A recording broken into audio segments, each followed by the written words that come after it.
The dream of a developed India is taking shape with Japanese collaboration.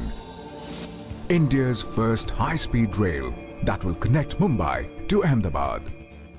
Honorable Prime Minister Narendra Modi's dream project commences today. This project will be built and operated by National High Speed Rail Corporation Limited. The first step of the project would be construction of a training institute in Vadodara, where more than 4,000 officials will be trained on the new technology. Then across rivers, roads and rail lines, bridges would be constructed. This project will provide employment to over 20,000 people.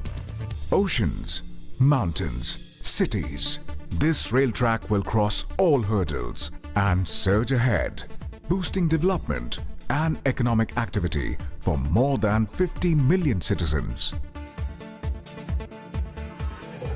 Built with Japanese technology, this rail will be incomparable. This high-speed train will boost the nation's development and help build a new progressive India.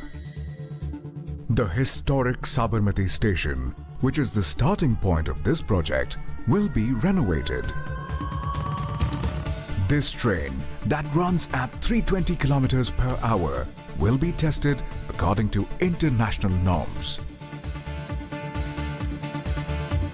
The travel time between Mumbai terminal and Ahmedabad will reduce from 8 hours to just 2 hours.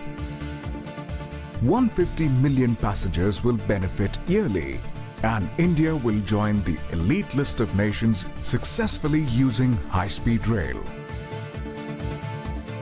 Thereby, this glorious journey from promise to prosperity will be completed.